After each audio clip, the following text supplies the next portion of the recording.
এটা হলো আমার দুটো মেয়ে, তো এত মুড়ি খেতে ভালোবাসে। এ দেখো শেষ হয়ে গেছে। হ্যাঁ, মুড়ি ও বাটি তখন থেকে খোঁচাচ্ছে যদি 2-4টে মুড়ি পাওয়া যায়। আর ওখানে আরেকজনা মুড়ি খাচ্ছে, ঠিক আছে। ও চেষ্টা করে যে যা শেষ হয়ে গেছে সে চেষ্টা করে, চেষ্টা করে যে চালটির থেকে যদি একটু রাগ রুগ দেখিয়ে ওর যদি কিছু মুড়ি পাওয়া যায়। দেখো ওর দিকে তাকিয়ে আছে। এমা তাড়াতাড়ি খেয়ে নে। মুড়ি খাচ্ছে। মুড়ি হলো ফেভারেট। হ্যাঁ, কিন্তু বেশি দেওয়া হয় না, আমাদের খাবার খুবই কম দিই। ওদের বিস্কুটটা ফুরিয়ে গেছে তো তাই আজকে আর কি মুড়ি দিয়েছি। এই কদিন একটু মুড়ি দেবো, আবার সামনের মাসে যখন পেডিগ্রি তোলা হবে একসঙ্গে তখন বিস্কুট তোলা হবে। আর বিস্কুটটা একটু তাড়াতাড়ি শেষ করে ফেলে, খেতে খুব ভালোবাসে।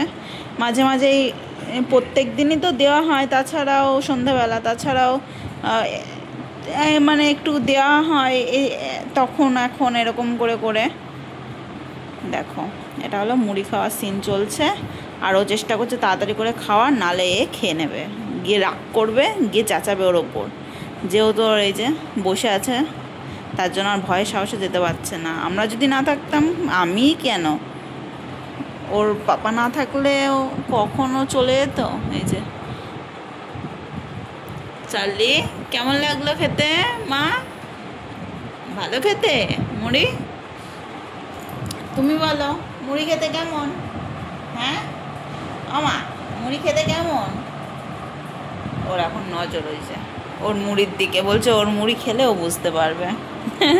তো এই হলো আমাদের বাড়ির দুইজন মুড়ি পাগল। আর আমরাও তো মুড়ি খুব একটা ভালোবাসি না, খুব কমই আনা হয়।